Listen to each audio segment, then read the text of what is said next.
Olá, vamos falar sobre Espiritismo? Sou Débora Rabelo, aqui dos Amigos de Nosso Lar, trazendo neste momento o nosso estudo, a continuidade do estudo da obra Trilhas da Libertação, de Valdo Pereira Franco, pelo espírito de Manuel Filomeno de Miranda. Vamos então, hoje ao capítulo Advertências Salvadoras. Se você não assistiu os vídeos anteriores, convido a estar acessando aqui a playlist Trilhas da Libertação, estar buscando esta obra em PDF ou adquirindo o livro se você puder. Vamos lá, a nossa leitura, linha a linha, estudo passo a passo. Nos diz Manuel Filomeno: o sexo em desalinho, sob o comando do egoísmo, responde por grande número de aflições que atormentam a criatura humana, remanescente dos impulsos primitivos de reprodução animal. Escravizado às paixões do orgulho pessoal, constitui uma herança pesada no processo da evolução do ser humano, enquanto prevaleça, dará curso aos espetáculos hediondos que denigrem a história, graças às suas fixações nos caprichos sórdidos que geram a infelicidade, o desar. A força sexual, à semelhança de uma torrente impetuosa de água, deixada à solta, espalha pânico e morte, canalizada, preserva a vida. Desse modo, conduzi-la de forma segura, para ser útil, deve ser o pensamento, o desejo do ser inteligente, que assim vai superando seus limites mediante as sábias conquistas do sentimento e da razão. O cenário dos serviços mediúnicos prosseguia com as vibrações harmoniosas dispensadas pelos mentores espirituais e sustentadas pelo grupo de cooperadores adestrados. Não obstante as tensões, durante as comunicações referidas, era possível preservar-se do equilíbrio da concentração mental, em sintonia com as forças superiores. Raulinda e Leonardo se haviam recomposto, e sob a assistência dos mentores mantinham-se calmos. Agora era a vez de Francisco oferecer à instrumentação mediúnica a psicofonia atormentada, qual ocorrera durante a atividade há poucas horas. A mesma entidade espiritual que fora trazida pelo amigo Fernando, incorporando-o, transpirando azedume. Então aqui a espiritualidade vem nos relatar que continuava a sessão mediúnica, continuava a realização da desobsessão, e antes nós havíamos visto as experiências trazidas por intermédio de Raulinda e de Leonardo. Agora seria através de Fernando. E, neste caso complexo aqui, a espiritualidade mais uma vez mostrava o quanto nós podemos gerar confusões e entrarmos em sérios danos morais e espirituais, também na nossa vida material, através do sexo a qualquer custo, de uma vida descartável e descartando outras pessoas, pelo simples prazer do instinto imediato, instantâneo, que passa em poucos momentos, tão rapidamente, mas que geram enormes transtornos para várias encarnações. E este desequilíbrio é uma séria ameaça, muitas vezes, à nossa saúde, em todos os âmbitos e de todas as formas possíveis, na questão mental, espiritual, e para que nós venhamos a ter um trabalho pacífico, tranquilo e uma convivência com outras pessoas. Então continua Manuel Filomeno. Davi, que se encontrava sob assistência do Dr. Grass, foi chamado nominalmente pelo sofredor espiritual e logo deu início à sua manifestação. Informava que tinha orientação do soberano das trevas para influir-lhe na conduta, contribuindo para a sua desestruturação, assim como a do seu trabalho. Disse mais que o enfrentamento da entidade zombeteira com o Dr. Hermann já era parte do esquema, tanto quanto o plano da expulsão do médium da casa espírita, em razão do seu comportamento rebelde e insensato, objetivando deixá-lo sem o concurso de amigos conhecedores do exercício da mediunidade e os seus riscos, ficando exposto a maior número de perigos na companhia dos seus admiradores e responsáveis. O médium, surpreso, demonstrava perturbação no raciocínio, acostumado à presunção e à autofascinação a que se entregava. Tomado de receios injustificáveis, começou a chorar. O doutor Carneiro acercou-se mais e falou-lhe com ternura paternal, enquanto o irmão, Almiro, dialogou com o semeador de pânico. Davi, a inflexão de voz infundia ânimo, mas chamava a realidade. É necessário despertar para os compromissos espirituais. A mediunidade é faculdade cujo exercício deve ser realizado santamente, com altas cargas de responsabilidade e respeito. Ninguém aplica uma função destinada à elevação do ser de maneira irregular, que não venha a sofrer as funestas consequências da atitude leviana. Ademais, você não desconhece que exercitá-la para o bem é um dever, e que a amplitude dos fenômenos que lhe proporciona tem por meta facultar-lhe a reabilitação moral. De leviandade em leviandade, você mais tem agravado os compromissos que lhe cumpre ressarcir.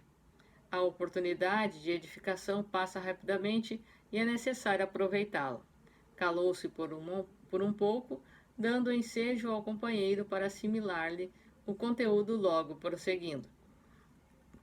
A simonia é crime catalogado nos códigos divinos.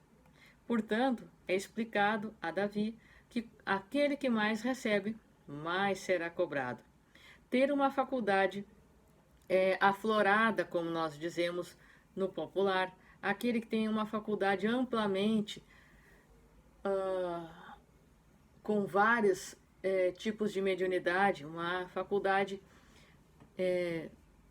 aos olhos vistos, né, como Chico Xavier, que tinha, neste caso, todos os tipos de mediunidade, mas muitas vezes uma pessoa ela é médium apenas psicógrafa, que escreve apenas na psicofonia, através da fala, mas algumas pessoas possuem vários tipos de mediunidade.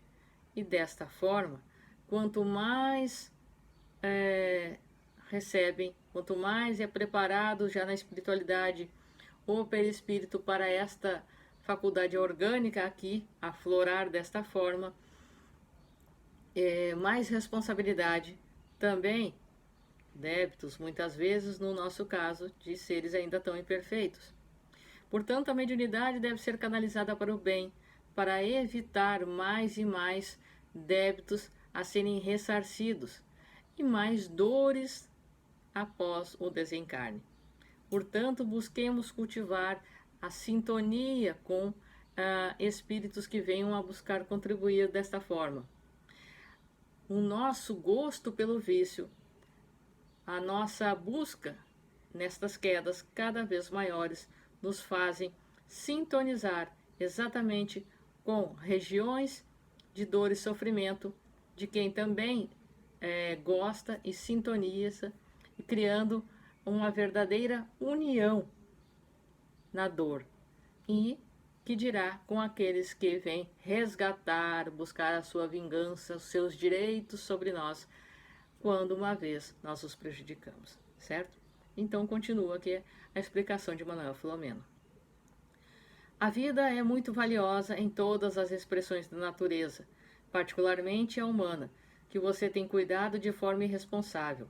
Você é saudável, conseguiu uma profissão invejável, tem um lar rico de bênçãos, porque negocia com a faculdade mediúnica, cujos recursos lhe são concedidos gratuitamente? Que tem feito da consciência além da anestesiá-la nas ilusões mundanas? Você assumiu graves obrigações com a vida, do que tange a caridade, que deve esparzir com as mãos cheias de amor. Não pense que o apoio cirúrgico do Dr. Hermann nos atos negociados significa anuência no erro. Ele assim procede em respeito aos enfermos ludibriados pelos métodos ignóbeis que você estabeleceu para chegarem até ele, dando vazão ao seu mau procedimento. Quanto ganha o autor das atividades socorristas, sem cujo concurso você nada pode? Como se permite um comportamento execrando de tal porte, que leva a outros extremos morais, desrespeitando o lar, as concessões da saúde e a conduta mediúnica? Não pense que aqui estamos somente para explorar-lhe um comportamento. Nosso objetivo é ajudá-lo. Novamente calou-se, ensejando ao aturdido ouvinte a bênção da reflexão. Enquanto isso, o emissário do infortúnio discutia, furibundo, com o irmão Almiro, que o atendia com amor sob a vigilância diligente do nosso Fernando, interessado no diálogo e no destino do seu protegido. Esta reunião deu curso aos esclarecimentos. Dentre outros, tem a finalidade despertá-lo para a atividade e o bem, desintoxicá-lo dos vapores morbíficos a que se permitiu, quando transitando pelos antros morais de luxo, mas nem por isso menos perturbadores. Trouxemos Guilaume, a fim de proporcionar-lhe a paz e a compreensão aos perigos que o rondam. Assim era explicado ao médium de que a faculdade não pertencia a ele, uma vez que ele agia através da espiritualidade. Dai de graça aquilo que de graça recebes.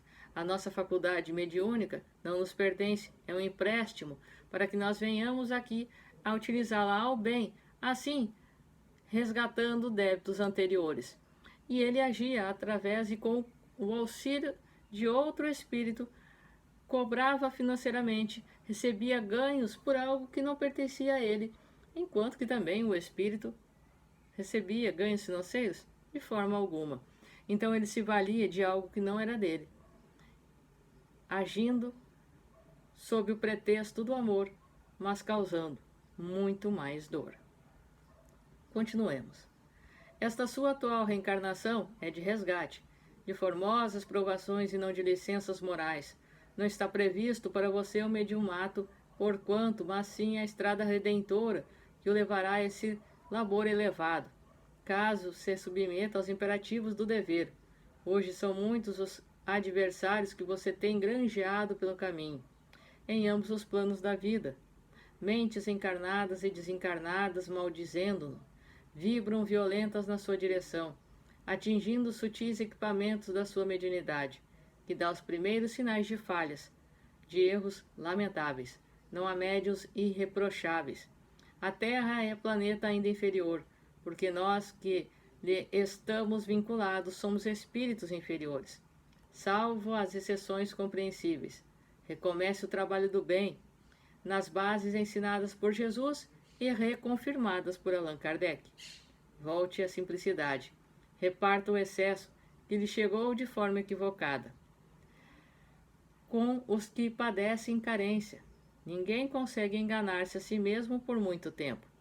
Havia, na emoção do benfeitor, a vibração de ternura, mas também de severidade, não dando margem à interpretação errônea.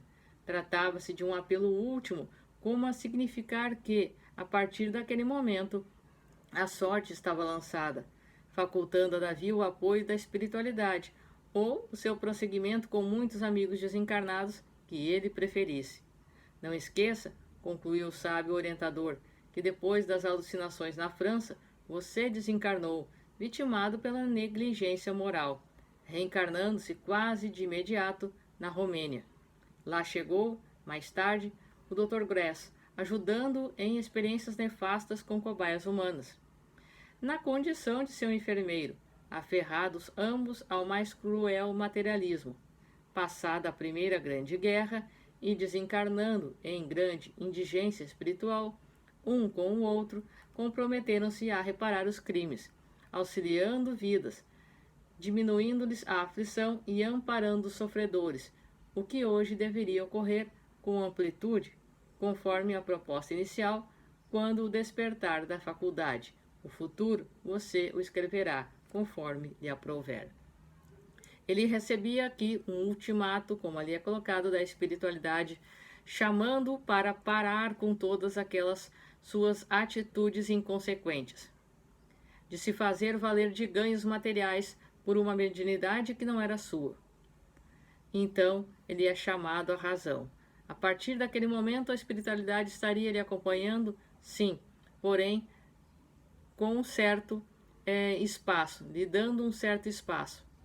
Ele estaria diretamente ou quase que entregue aqueles que sintonizavam com as atitudes dos vícios que ele praticava, e assim ele elegia aqueles que andariam com ele, recebendo também informações e noções da sua história junto com o Dr. Grass, o que faziam juntos. Então, assim, ele percebia que juntos estavam ali para virarem a chave, virarem a sintonia, mudarem a estação e saírem daquela região de dor para um lindo amanhecer que cabia somente a eles, somente a ele, escolher e escrever a nova página. Continuamos então. Abraçou-o com afeto, adindo emocionado. Que o divino médico nos cure interiormente. O Dr. Hermann Grass, visivelmente comovido, abraçou o mentor e pediu licença para expressar-se. Neste comenos, a palavra sábia do irmão Almiro acalmou o comunicante infeliz, que Fernando desligou do médium Francisco, levando-o ao sono profundo para futuras terapias. Davi, a sua voz era grave, embora meiga, não há outra alternativa para nós, a partir deste momento, senão a da edificação moral. Aliás, nunca houve outra antes. Nós a tomamos com as mãos incapazes e lhe alteramos o rumo no passado. E os efeitos danosos ainda remanescem em nosso mundo íntimo. Estamos vinculados pelas ações negativas e o pranto, a dor, o desespero de muitas vidas que amarguramos. Limitamos e ceifamos, permanecem clamando pela reparação. Jesus Cristo nos convidou à retificação dos nossos delitos, a mim, pela condição de verdugo do próximo, e você, pela de comparsa igualmente cruel. Eu prossigo médico utilizando-me dos seus órgãos físicos e manipulando-os, tendo como auxiliar que me deve ser maleável, acessível. Começamos bem, com entusiasmo, atendendo aos infelizes mais desventurados, porque, além das dores que os dilaceravam, padeciam da injunção rude da miséria econômica. Recebíamos os seus sorrisos ingênuos e agradecidos, suas vibrações de amor e suas preces intercessórias por nós, ensejando-nos o equilíbrio e a saúde da alma, como éramos felizes então. A voz embargou-lhe, a emoção embargou-lhe a voz, conhecido pela forma rude com que tratava a clientela, pelos gestos bruscos e reações inesperadas, o Dr. Hermann agora se desnudava. Certamente, sua habitual maneira de apresentar-se era um mecanismo de autodefesa, um cuidado para não resvalar-se, mesmo em nossos círculos espirituais, onde era respeitado. Alguns de nós o tínhamos como companheiro áspero, desidentificado dos sentimentos fraternos e do Evangelho. Era visto agora na grandeza das suas expressões, lutando para conduzir com amor o amigo invigilante, enquanto argumentava com lógica da razão e da vibração do afeto. Mantendo o controle, prosseguiu. Perdemos o rumo. Você e eu nos desviamos da senda. Vi-o tombar e prossegui ao seu lado. Acompanhei as suas alucinações e insisti, agindo por seu intermédio como se nada houvesse acontecido. Tal o meu desejo de servir, necessitando da sua instrumentalidade. Adverti-o e continuei. Silenciei observações por sabê-lo um adulto lúcido que deve ser consciente do que faz. Há pouco tempo tentei retirá-lo quase à força do ambiente sórdido para onde correu após o nosso labor, buscando afogar-se no lodo das paixões vis. Apiado-me, de nós ambos, porém muito mais de você. A continuar na conduta dos moldes atuais, já não terei campo no seu psiquismo mediúnico para o nosso intercâmbio, sendo constrangido a prosseguir onde, conforme o Senhor me facultar. Vejo, não poucas vezes, assessorado por seres malfazejos que já se utilizam de você, fingindo tratar-se de mim, porque a sua sensibilidade está ficando embotada. Não se dá conta da diferença das energias deles e das minhas. A mistificação toma-lhe espaços largos e os sinais de alarme são detectados. Os pacientes pioram, Para alguns são receitados produtos inadequados ao pós-operatório, as ocultas, outros adquirem infecções depois da cirurgia, mas outros sofrem riscos de vida. Quando você vai para agora, é a sua existência física tornando-se exposta. Você quase nada conhece do mundo dos espíritos onde estamos. Todo cuidado é pouco. Aproveite o momento, Gerard. Houve um silêncio geral, no qual se ouviam as vibrações do bem, que pairavam no ar. O irmão Almiro encerrou a reunião com significativa oração, agradecendo as messes recebidas e exorando proteção para todos nós. O Dr. Hermann conduziu Davi ao corpo em sono profundo. Os demais companheiros encarnados foram encaminhados aos respectivos lares. Fernando e outros auxiliares e enfermeiros da casa estabeleceram providências a respeito dos espíritos que se haviam comunicado. Para posterior atendimento, podia notar a satisfação refletida na face do benfeitor, quando nos convidou para seguir a sede que nos albergava. O relógio da sala mediúnica assinalava as 4 horas da manhã. As ruas da grande cidade estavam quase totalmente desertas, visitadas por um ou por outro veículo apressado e algum noctívago atrasado ou sem rumo. O céu límpido naquela ocasião adornava-se de pirilampos estelares. Então aqui nós percebemos o drama que vinha acontecendo com o médium Davi. O quanto o amor tinha o seu mentor, o espírito que se utilizava das suas condições físicas para atuar na matéria, auxiliando e ajudando outros, mas ele entregue aos vícios do ganho financeiro a qualquer custo, cobrando pela mediunidade que ele estava ali sendo portador no momento, mas que não era sua, do sexo a qualquer custo, das bebidas, o vício no álcool e todas as suas atitudes grosseiras, entregue, melhor dizendo, às vibrações de todos aqueles espíritos que vibravam nesta região, fazendo ofuscar todas as energias que ele confundia como as sendo de seu mentor, atuando naquele momento.